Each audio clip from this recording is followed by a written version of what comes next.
¿Cómo están, amados? Gracias y paz de Dios. Días por compartir con ustedes una reflexión aquí desde mi púlpito, desde mi altar, lo que llaman en la cultura religiosa evangélica el altar, el púlpito. Bueno, este es mío, este es mi lugar de predicación. Aquí es donde se cambian los trabajadores de este lugar y aquí me siento tranquilo, nadie me molesta. De hecho, cierro esta puerta para que no se escuchen los ruidos de las neveras, que hay fuera, que hay neveras que suenan y compresores. Bueno, por acá, un fuerte abrazo, la gracia y la paz de Dios.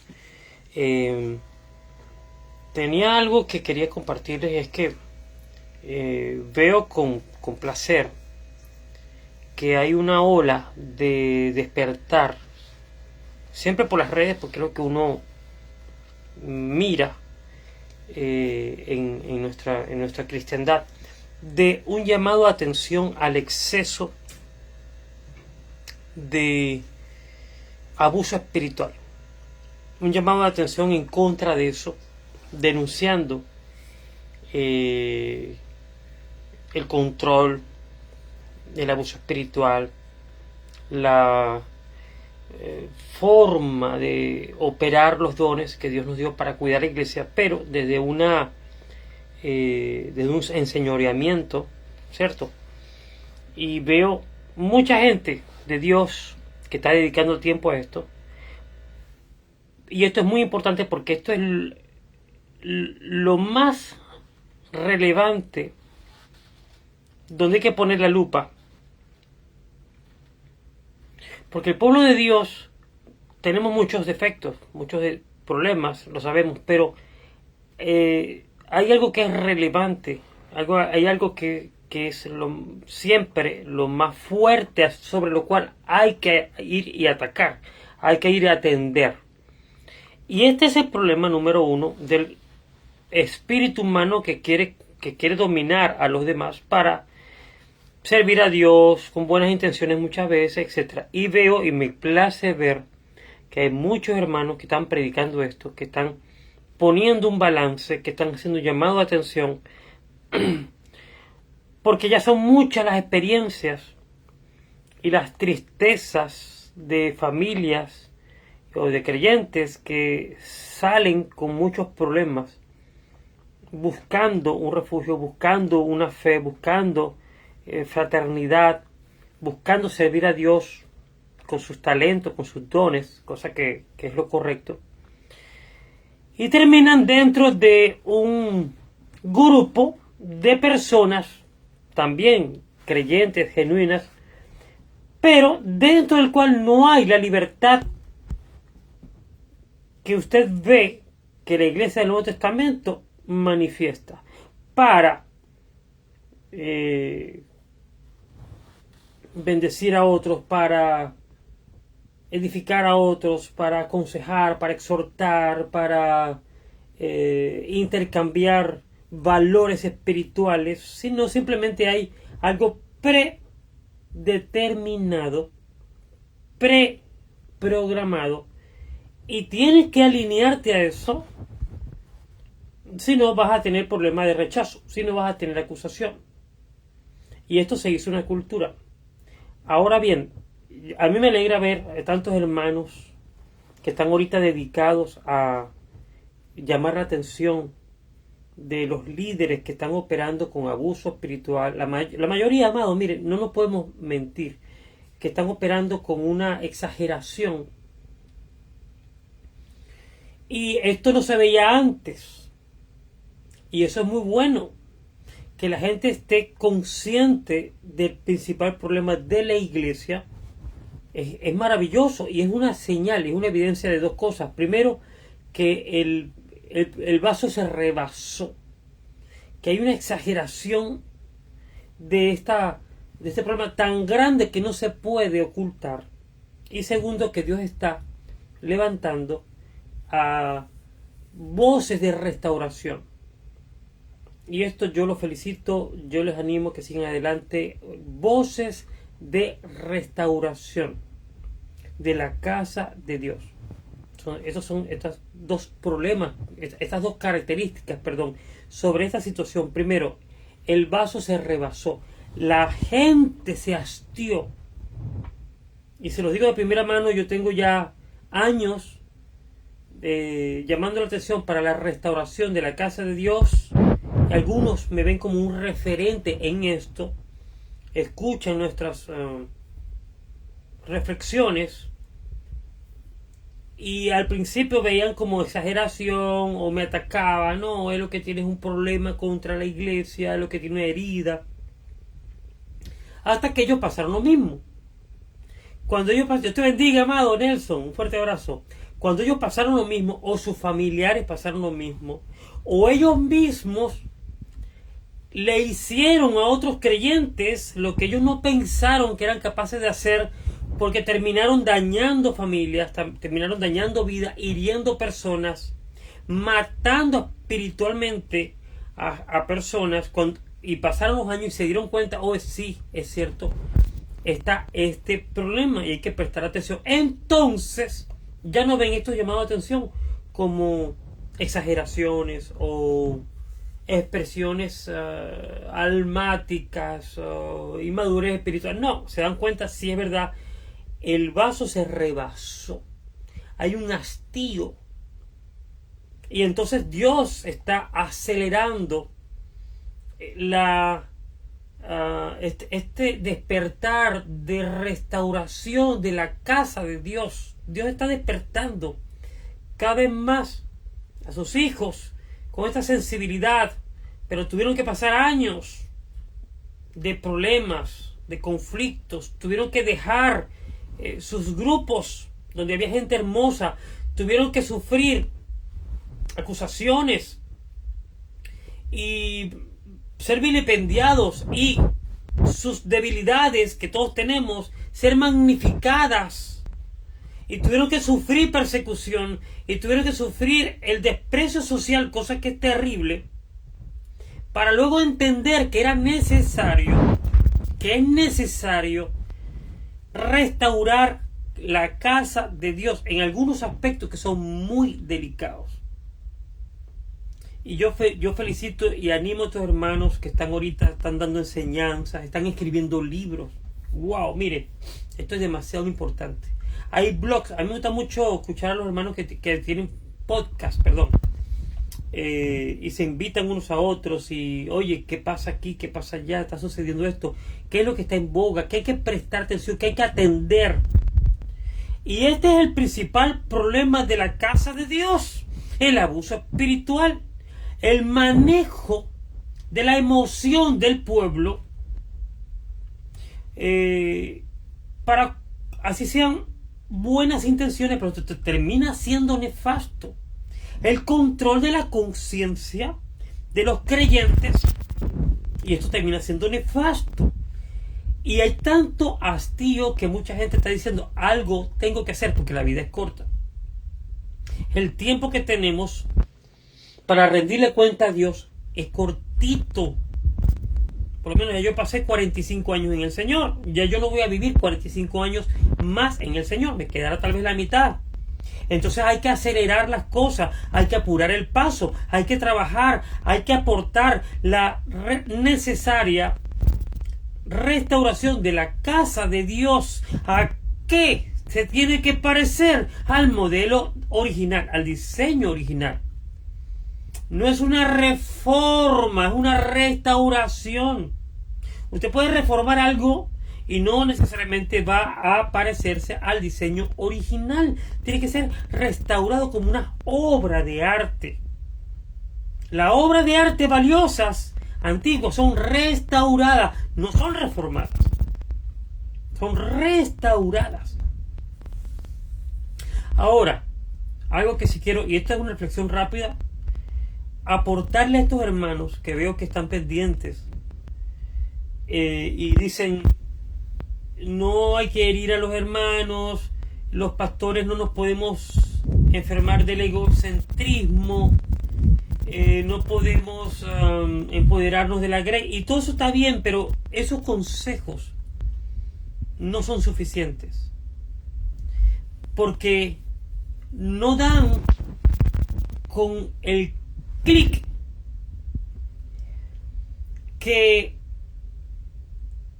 restaura el sistema de pensamiento, sino que aportan llamados de atención necesarios sin decodificar, sin resetear el sistema de pensamiento, o lo que yo llamo el marco conceptual. Queda igualito, que es un marco conceptual antiguo, es un marco conceptual judeo-pagano, de vivir el cristianismo de acuerdo a los paradigmas de la religión. Ya yo lo he explicado, que tiene 4 muros de esclavitud, tiene 4 paredes de esclavitud, que es el pastorcentrismo, es decir, la iglesia gira alrededor de una persona, como lo que llaman ahora el que recibe el manto o el que tiene la unción. Segundo, la iglesia gira alrededor de lo que esa persona dice en una hora, y entonces el sermón, de acuerdo a este marco conceptual, contiene toda la nutrición que necesita la iglesia de Cristo. Esto es algo que es absurdo, antibíblico. Esto fue natural en el primer pacto. Tercer elemento de cautividad es la conducta eclesial se queda limitada a un programa predeterminado y ensayado, fuera del cual nada sucede y dentro del cual nadie hace nada sino solamente ser un espectador. Y esto obviamente evita que la multiforme gracia de Dios se manifieste en lo que yo he estudiado muchos años, la vida de Cristo en la iglesia. Es ser una iglesia del nuevo pacto. Una iglesia del nuevo pacto no se limita a un programa predeterminado, sino que todos vamos como reyes y sacerdotes con esa competencia, como ministros que tienen una competencia para ministrar la porción que hemos recibido de la gracia de Dios, a fin de que la iglesia vaya creciendo como un templo santo en el Señor, como ladrillos o piedras vivas que nos ponemos unos y otros y vamos creciendo hasta la estatura y a la plenitud de Cristo, a una forma de ciclo dinámico. Es un ciclo dinámico que permite que entonces todos en el ágape seamos un cuerpo, verdaderamente cuerpo, y no un pueblo que se reúne para consumir un contenido. Ese es el tercer elemento de esclavitud. Y el cuarto elemento es que encerramos la, ¿cómo se dice? La dignidad, no, sino la identidad de la iglesia a una conducta tribal, a una conducta organizacional, a un concepto organizacional e institucional, y entonces secuestramos la verdadera identidad del cuerpo de Cristo, de la eclesía, de los llamados afuera, y entonces los reducimos a ser miembros de una organización que tiene un protocolo, que tiene una serie de actividades tipo activismo religioso o institucional, y a eso hemos minimizado el cristianismo o el evangelio glorioso. Y esto entonces hay que restaurarlo, cambiar el marco conceptual, que se hizo esta cultura de la institucionalidad religiosa, y hacer ese clic y resetear eso, cambiar ese marco conceptual por un carácter fraterno relacional, un carácter de pequeñas comunidades que nos sentamos alrededor de una mesa que se llama la mesa de comunión de santos, no a hacer culto, sino a celebrar el ágape, que es distinto. Estoy hablando de un concepto difícil de digerir, porque son casi 2000 años de esta institucionalización de la fe que empezó gradualmente desde el mismo primer siglo y llegó, digamos, mutó por el tiempo de la Reforma a un sistema un poquito más libre, pero en algún momento la iglesia dejó de trabajar o seguir avanzando la restauración de la casa de Dios. Y hemos adoptado entonces formas de la misma institución romana para adaptarla a nuestra forma de expresión protestante. Y si nosotros no nos vamos al clic, si nosotros no vamos a decodificar los paradigmas ocultos dentro del cual nosotros hacemos vida en la fe, poco valen los consejos de que no abusemos, no le robemos con el diezmo a la gente, no manipulemos espiritualmente. No, porque el marco conceptual de estos paradigmas presta el entorno para que las cosas de manera automática, de manera involuntaria suceda, que el control del hombre sobre el hombre, la desnutrición espiritual de una iglesia que no es capaz de vivir la transformación de su mente porque su metabolismo espiritual no está puesto en la labor tipo gimnasio donde tú entras, te alimentas, claro que sí, y también te ocupas de, como miembros, coyunturas y ligamentos, aportar esa energía del espíritu a través de los dones que tenemos, dones de ciencia, dones de sabiduría, don de servicio, don de amar, don de presidir. Todos esos dones que son habilidades que Dios ha repartido, como dice Efesios 4:6. Aquel que subió a lo alto, llevó cautiva la cautividad, repartió y dio dones a los hombres conforme al don de Cristo, y a nadie lo dejó por fuera. Pero en vez de ser un gimnasio de la fe, nosotros no somos simples espectadores de un contenido teológico, que eso es importante también, pero dentro de una es como una ecuación con distintos elementos. El crecimiento de la iglesia como varón perfecto necesita distintos elementos, donde los que tienen don de maestro enseñan, y los que estamos escuchando nos edificamos. Los que tienen don de exhortación exhortan. Los que tienen don de profecía pueden ver cosas y percibir nuestras fallas y debilidades, y puede ser de manera privada, como me ha pasado a mí, que viene alguien y dice: Lenín, ten cuidado, que vi espiritualmente, discerní en el espíritu que estás pasando esto, que tienes que trabajar esta área, que hay un pecado oculto en ti. Mira, hay cosas que nosotros no sabemos de nosotros mismos hasta que estamos expuestos a una multiplicidad de las herramientas que Dios ha distribuido en el total de la grey. Y la mayoría de esas herramientas, unas son de ciencia, otras son de sabiduría, otras son de prudencia, otras son de enseñanza, otras son de milagros.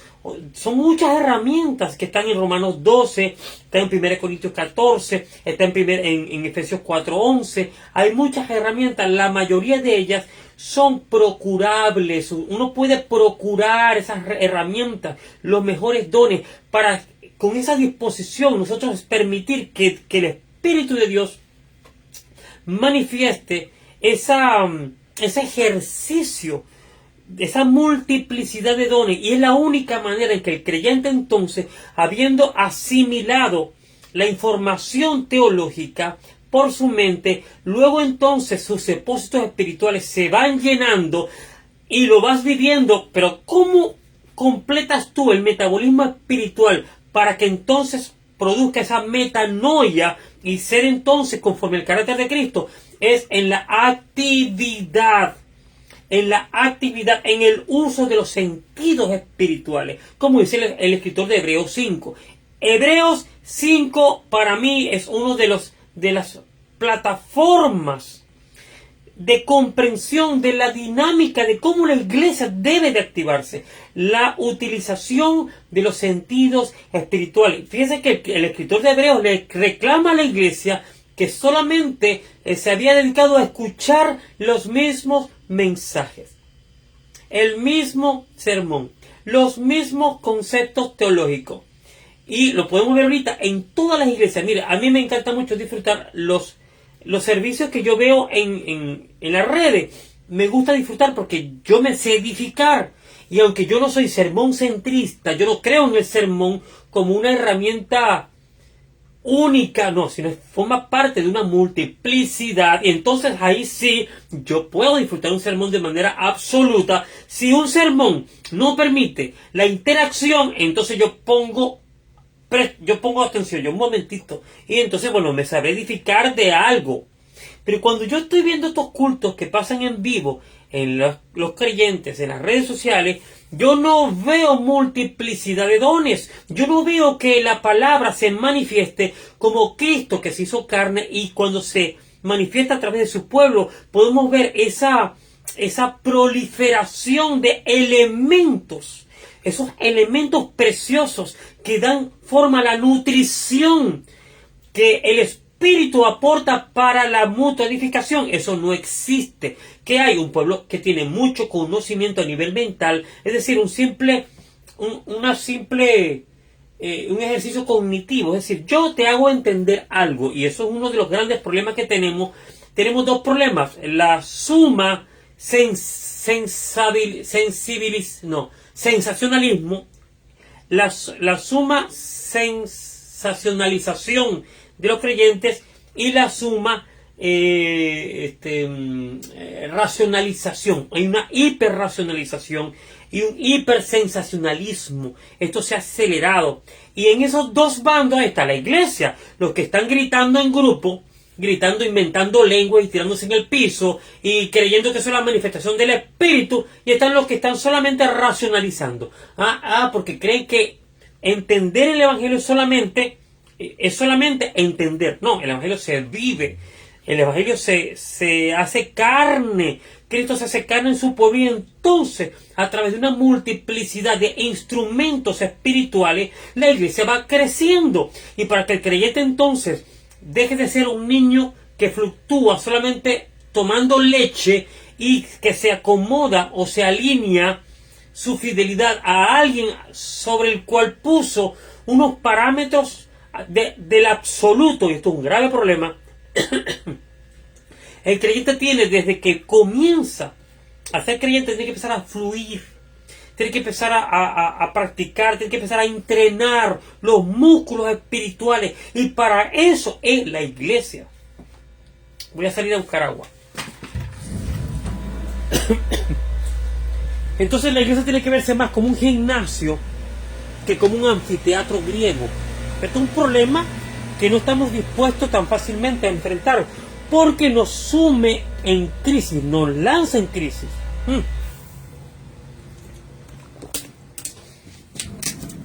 Escuchando un audiolibro, cosa que hago yo varias horas al día, de mucha gente que aún sin ser cristiana, pero digamos configuraron formas de pensamiento que caracterizan la sociedad actual, y eso hay que conocerlo. Un señor que se llamó Schopenhauer, excelente, hace casi 200 años, un gran pensador, filósofo.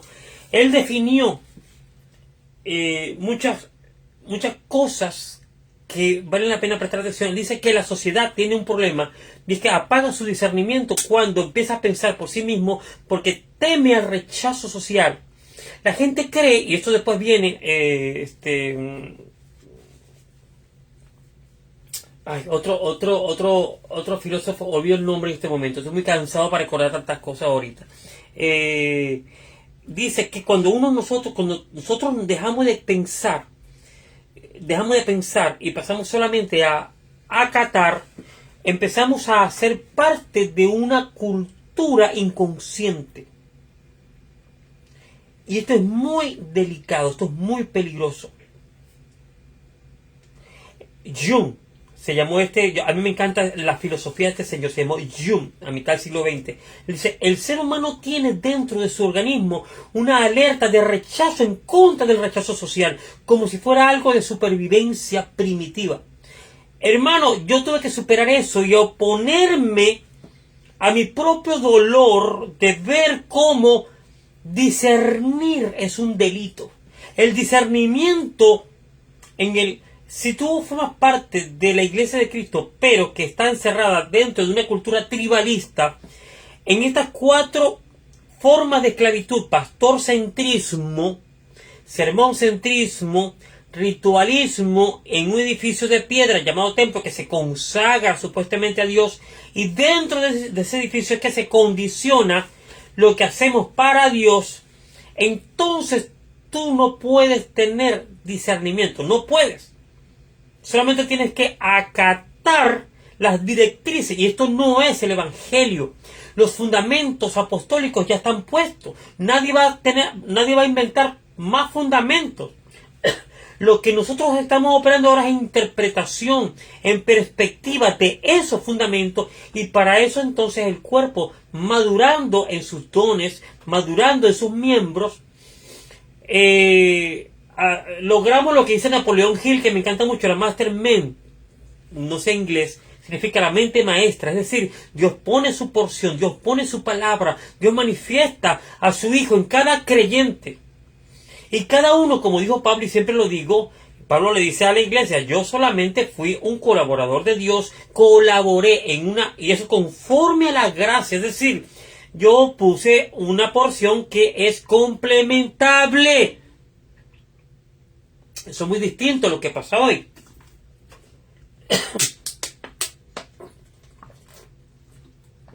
Entonces, amado, presta atención que si tú quieres ser parte de la restauración de la casa de Dios, tienes que ir al clic, tienes que decodificar el callo mental de estas 4 cadenas de esclavitud, dentro del cual el creyente negligente se siente seguro y confortable, porque no hay un desafío a ser un verdadero ministro competente, administrador de la gracia de Dios, de acuerdo a la gracia que recibió, sea en palabra o sea en hechos. Entonces, viendo este problema de la iglesia, donde una parte está en una hipersensacionalización y la otra está en un hiperracionalismo,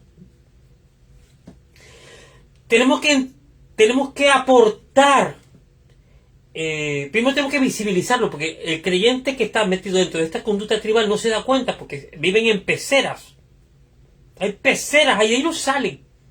Porque condicionaron la verdad a la interpretación teológica de una persona. Este es el pastorcentrismo. Es decir, el centro de la reunión no es Cristo, es una persona.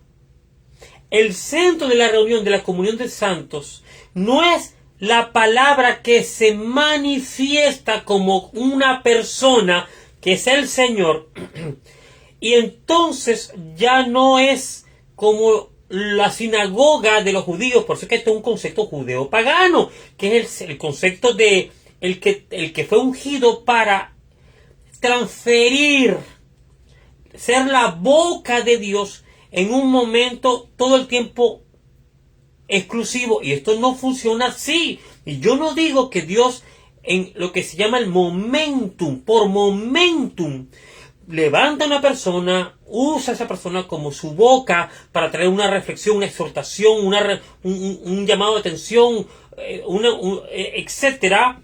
Pero esto nosotros lo hemos sistematizado por este sistema de pensamiento, esta cultura religiosa. Entonces los creyentes se volvieron negligentes, se volvieron improductivos y solamente van a consumir lo que un sermón de 1 hora te va a aportar. Y esto no es la dinámica.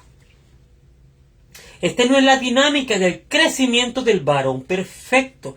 Hay que horizontalizar el ejercicio espiritual. Hay que horizontalizar la mesa de comunión, que fue lo que el Señor al final dejó, una mesa. Y toallas y palanganas, un servicio unos a otros. Entonces, cuando el creyente va a esto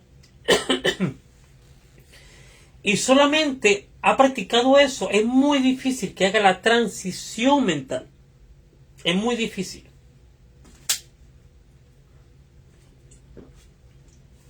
Cuando nosotros nos reunimos como eclesía, a veces nos visitan hermanos que no pueden entender por qué nosotros no tenemos un programa, y se van impresionados de la libertad, se van flotando de wow, se van con un wow, o sea, no había vivido el evangelio hasta ahorita. Y nos reunimos poquitos, pero a veces nos visitan hermanos que me lo han dicho: Lenín, esto es libertad. Yo, claro, aquí no hay un sermón exclusivo. Claro, yo siempre empiezo, que me gusta leer la palabra, y alguien tiene Y Dios pone ese don, pero no es para controlar, digamos, la verdad. No, tú empiezas como anciano y los demás van complementando y eso se va configurando la mastermente el espíritu. Y de acuerdo a la porción que el Espíritu de Dios a cada creyente, porque no hemos entendido el fenómeno de la revelación. Nosotros interpretamos la mayoría de los conceptos teológicos desde este callo cultural, religioso, donde la revelación simplemente la aporta un ungido sobre la grey que se le llama el pastor, a través de un mensaje que es como la boca de Dios, que se llama el sermón, y entonces se trata solamente de un ejercicio cognitivo que es de entender lo que la persona nos transfiere. Y eso no es así. Como dije ya, esto forma parte de un ejercicio multidisciplinario, que son los dones espirituales, a través del cual nuestros sentidos espirituales se ejercitan para la mutua edificación del cuerpo. Entonces los creyentes tienen que saberse portadores de porciones de gracia que Cristo, habitando por la fe a través del Espíritu en sus corazones, debe de manifestarse en la iglesia como cuerpo, y por eso somos coyunturas, miembros y ligamentos. Y hay 3 departamentos operacionales: dones, operaciones y ministerio. Uno a la verdad sirven, otros a la verdad presiden, otros a la verdad sustentan. Siempre el Espíritu de Dios tiene la soberanía. Solo que nosotros no estamos dispuestos, porque no hemos entendido que tenemos que ponernos a la disposición de esa soberanía del Espíritu, para que entonces sea Él el que guíe la reunión. Y cuando nosotros nos reunimos, cuando los cristianos, hay hermanos que vienen que se dan cuenta que nosotros nos reunimos en una mesa, en un ambiente de horizontalidad, donde nadie se hace el más sabio teológico, el sabelotodismo teológico no ocurre, sino que nos sabemos necesitados de la porción de su hermano, considerándose cada uno como potencialmente edificable por el otro, de acuerdo a la porción de fe, a la medida de fe que cada quien ha recibido. Pensamos de cada quien con cordura, entonces dejamos que la mesa de comunión de santos se haga el fenómeno de la vida de Cristo en medio nuestro. Esto es la iglesia del nuevo pacto. Pueden haber 4 personas, 8, 10, 12, 14, 16, 3, 2.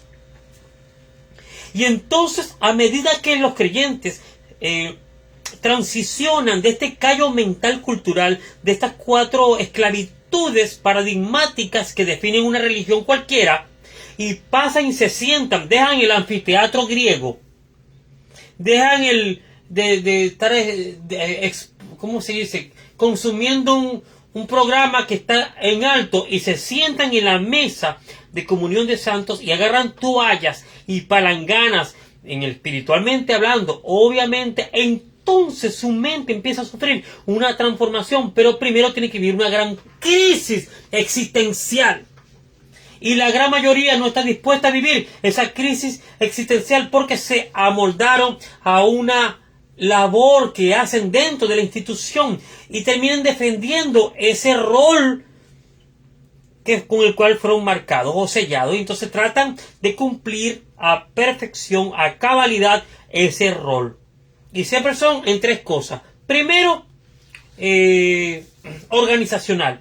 Organizan cosas, departamento, que no sé qué, que hay que la administración, que hay que pagar esto, o sea, estos son características de una asociación civil del mundo. Esto no tiene nada que ver con la iglesia.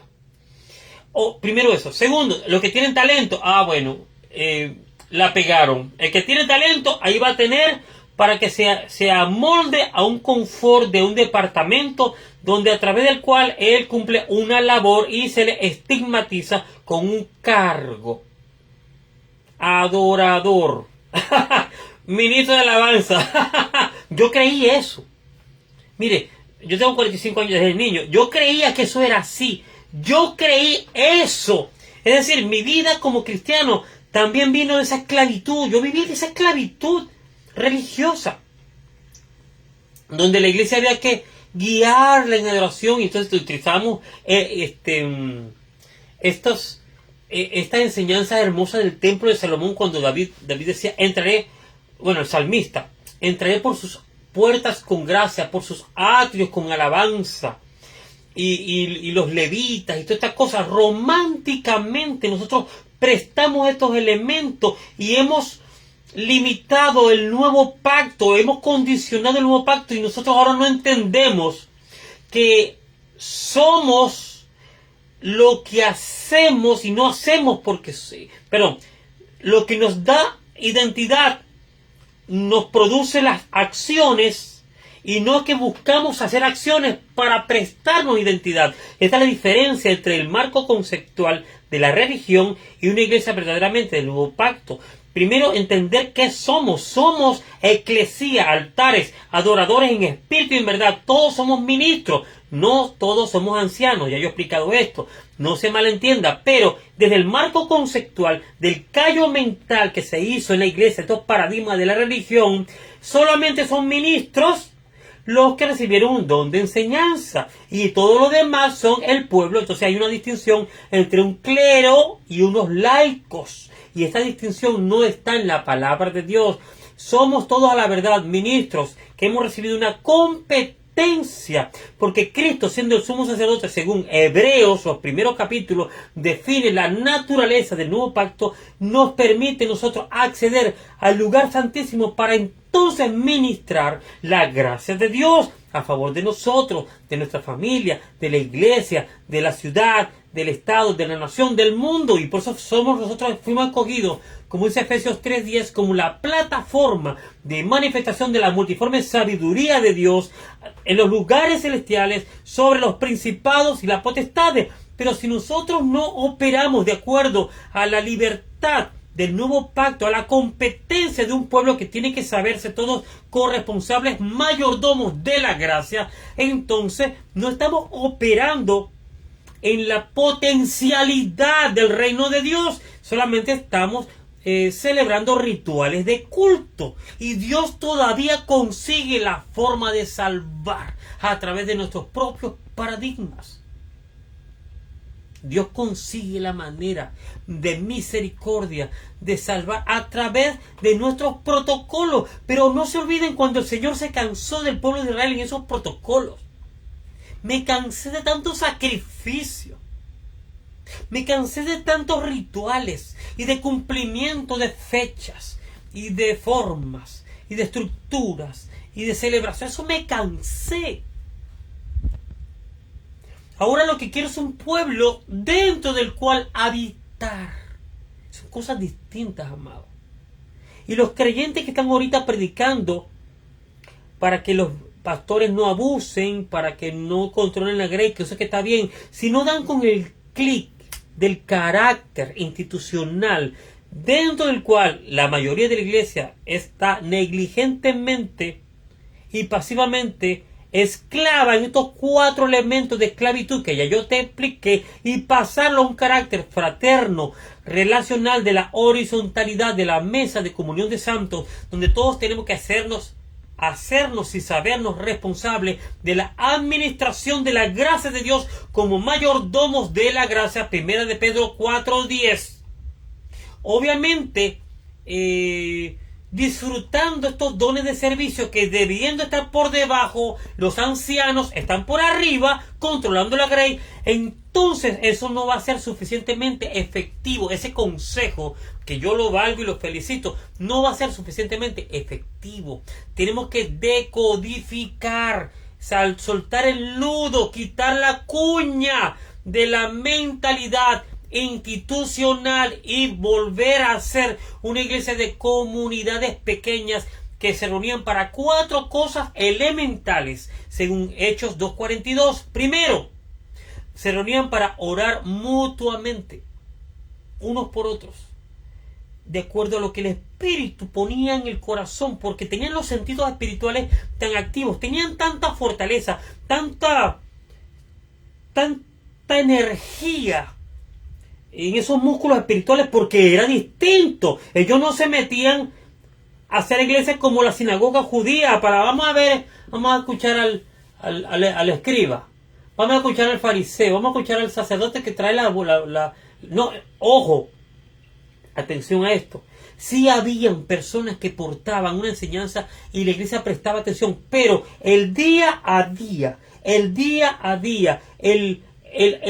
hábito constante era estos 4 elementos: la oración unos por otros. Segundo, alrededor de una mesa donde partían el pan, en memoria de Cristo, no de forma ritual de una galletita con un vino. No, amado, era comida real. Pablo se lo dice a los corintios. Pablo se lo dice: aporten comida, espérense unos a otros, no para embriagarse, no para bochinche. Es un acto conmemorativo donde todos nosotros sabemos lo que sucede allí, lo que Cristo enseñó. Tercero, es un mutuo exhortar a permanecer en la doctrina de los apóstoles. Y ante esto nadie tiene la exclusiva. Todos necesitamos esa mutua exhortación, como lo dice el hermano que escribió Hebreo. Dice: no se dejen de congregar como algunos tienen por costumbre, sino que exhórtense. Es decir, esto es una mutua responsabilidad. Tenemos que exhortarnos. Mantengámonos fieles al original. Mantengámonos fieles al querer decir de Dios, al diseño de Dios. Y la cuarta cosa era vamos a ver si no olvido ninguno: mutuo partir del pan, mutua oración, mutua exhortación y la comunión de los santos. Y aquí es donde entonces nosotros estamos fallando. Y la institución religiosa cree que opera en la comunión de los santos. No, amado, no. Esos 10 minutos al final del culto, donde se comen un pancito y hola, ¿cómo estás? No hay comunión de santos. Ahí no hay. Esa no es la comunión de santos. La comunión de santos es la vida íntima, entre semana, constantemente. Es integrarnos como cuerpo. Es distinto, amados. Es sentarnos a vernos las caras, a escucharnos, es a orar, a interceder, a hacernos parte, a llorar con el que llora, a reír con el que ríe, a sostener a aquel que está sin trabajo, a visitar a aquel que tiene una enfermedad, a darle consuelo a la mamá que el hijo tiene una situación, a aquel que perdió alguien en su familia, estar allí y ser eclesía con ellos, ser iglesia con ellos. Esto es un gimnasio, no es un anfiteatro griego. Sal del anfiteatro griego y entra en el gimnasio de una fe verdaderamente comunitaria. Son conceptos distintos, amado. Ve arriba y saca el clic. Quítale la cuña a ese callo mental. Si no, tus consejos de que no abusen de la grace. Sí, pero estás dejando el sistema. No estás desconfigurando el sistema. Estás prevaleciendo en el sistema. Te cuento este ejemplo. Yo tuve un amigo que cuando éramos jóvenes hacíamos negocio. Sin plata. Mucha escasez. Él vivía en una casuchita demasiado pobre y humilde. Pero demasiado pobre y humilde. Y solo comía en los mediodías pasta, espagueti blanco sin nada, con un cuello de pollo. Un cuellito de pollo. Él iba a la carnicería y lo que le alcanzaba era para comprar pasta con un cuello de pollo. Cuando él me invitaba a comer, a mí me daba pena, yo le aceptaba. Y 2 kilos de pasta para cada uno de ellos y un cuellito de pollo. Era lo que le daba. Un día, años después, 10, 15 años después, él prospera y progresa. Y me invita: Lenin, te invito a comer. Y eso, mandó a hacer una casa de 3 pisos con piscina arriba y ascensor. Te estoy contando esto que yo lo vi. Esto es un ejemplo de lo que es que tus circunstancias exteriores cambian, pero tu mentalidad sigue siendo igual. Y él tenía 6 carros parqueados, 6 carros. Una casa de 3 pisos, piscina y ascensor para la mamá, para que la viejita subiera y bajara. Y yo, wow, feliz con mi amigo. Te invito a comer. Y entonces cuando me sirve la comida me da la misma torre de pasta de blanca, pero ahora con 2 cuellos de pollo. O sea, su gusto quedó esclavizado. 2 cuellos de pollo. Yo, con todo respeto, pues ok. Así nosotros entendemos la fe. Venimos del catolicismo romano y en vez de reconfigurar esos paradigmas y disfrutar de verdad el nuevo y mejor pacto como ministros que portamos esa competencia, nos quedamos como la conciencia de los israelitas que, habiendo sido libres de Egipto. Egipto no salió de ellos. Y solamente vamos a reunirnos para escuchar la homilía del ungido, que porta la palabra dentro de unos rituales en un lugar consagrado. Eso es desnutrición espiritual, porque tú no te estás ejercitando, amados. Mire, yo empecé a predicar en el año 2009, cuando el Señor me hizo un llamado a salir de la institución. El Señor me dijo, sal de aquí. Yo, pero Señor, aquí te conocí. Bueno, pero sal. Me dijo, ve y lleva la paz que te di a los que no me conocen. Y yo empecé a predicar en las plazas. El Señor me regaló un equipo. Yo le dije, bueno, regálame, Señor, dame. Yo le dije, equípame. ¿Me hiciste un llamado? Equípame.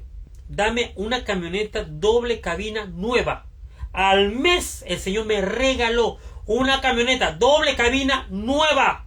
No me costó ni $1. Esto es un testimonio yo contado. Algo impresionante. Hice un negocio, compré un terreno, lo revendí y dentro de las ganancias vino alguien y me dijo, oye, de esos lotes que te quedaron, ¿tú no quieres esta camioneta? Tenía 25,000 kilómetros. Yo, sí, dámela, toma y dame. A mí me costó el terreno $0, porque el Señor me enseñó a hacer dinero sin dinero. Eso es otro tema. Y al mes tenía yo mi camioneta y empecé a predicar en las plazas. Empecé a predicar en las calles. Empecé a predicar en las familias. Empecé a predicar en las cárceles. Empecé a fluir como un ministro competente de un nuevo y mejor pacto. Ya yo estaba capacitado teológicamente. Y esto no significa que yo no voy a alimentarme. No, yo todos los días lo hago. Todos los días yo escucho aquí teología, maestros, predicadores, evangelistas, porque esa es parte de la dinámica. Pero si eso solamente se queda a nivel mental, ¿cómo crezco? ¿Cómo le otorgo a mi cuerpo ese proceso de salida?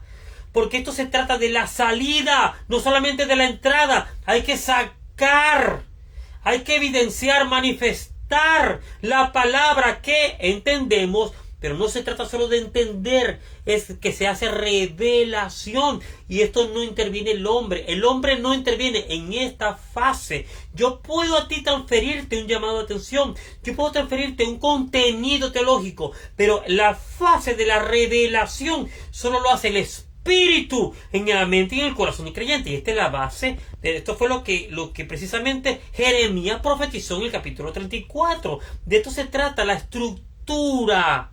Esto es una estructura de revelación del Hijo. Dios entonces, cansado de habitar fuera de su pueblo, diseña un nuevo y mejor pacto donde entonces Él, a través del Espíritu, se va directamente a la mente y al corazón del creyente y se revela a cada creyente. Entonces somos portadores de la imagen de Cristo, como dice Romanos 8, 29, 30 y 31. Y para eso fuimos preconocidos, predestinados, perfeccionados. Es para que nosotros portemos la imagen del Hijo. Si el creyente no entiende esta dinámica, entonces quedas inactivo, estás desnutrido espiritualmente. Aunque puedes acumular mucho contenido teórico, teológico, no estás manifestando, es decir, tu vida como creyente no está siendo parte de este ejercicio dinámico. Hay que horizontalizar la fe.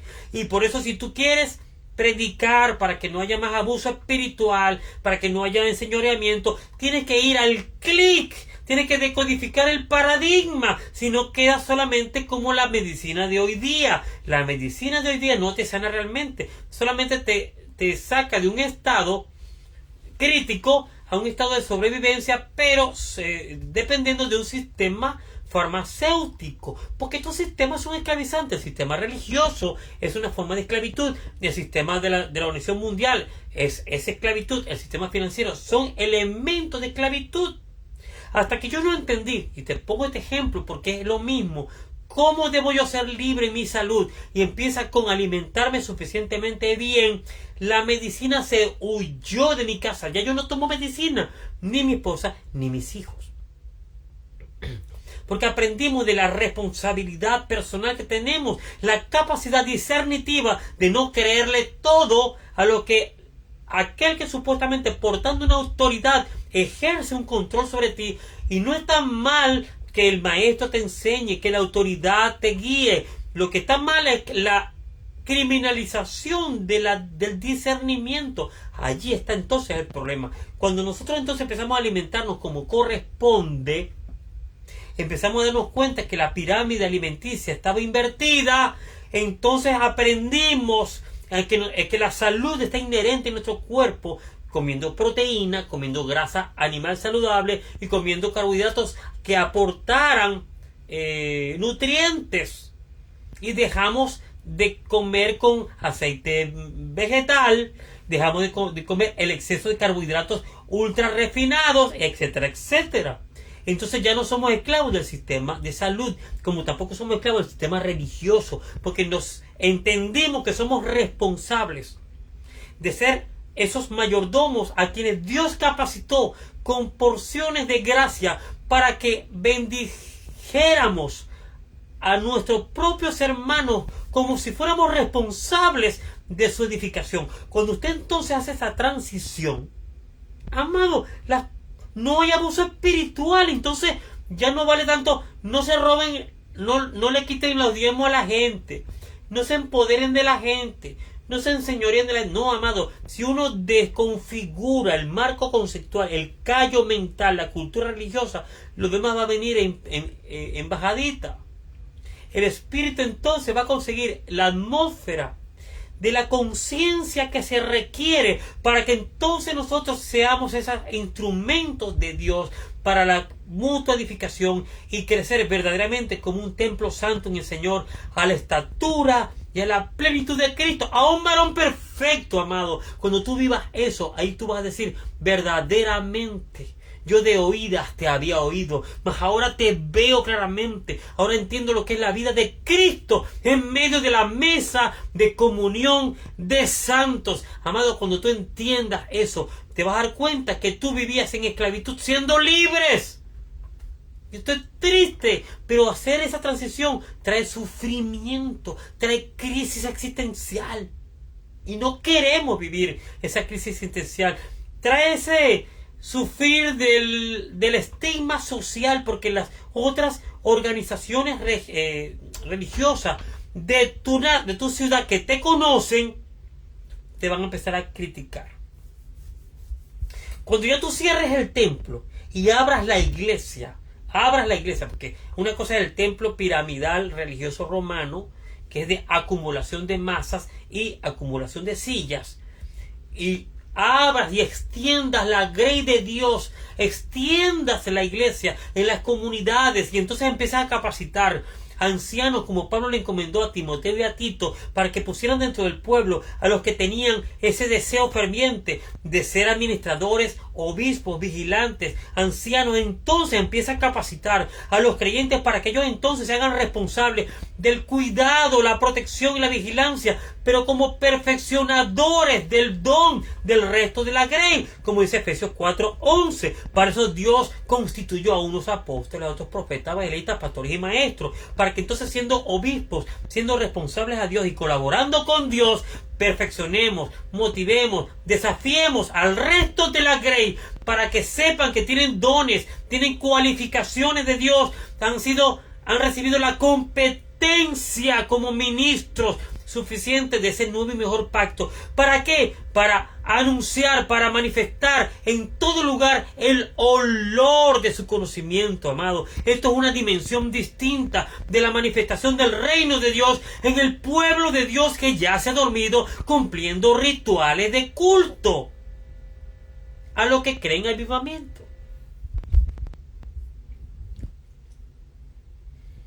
Lo dejo hasta aquí porque tengo que trabajar.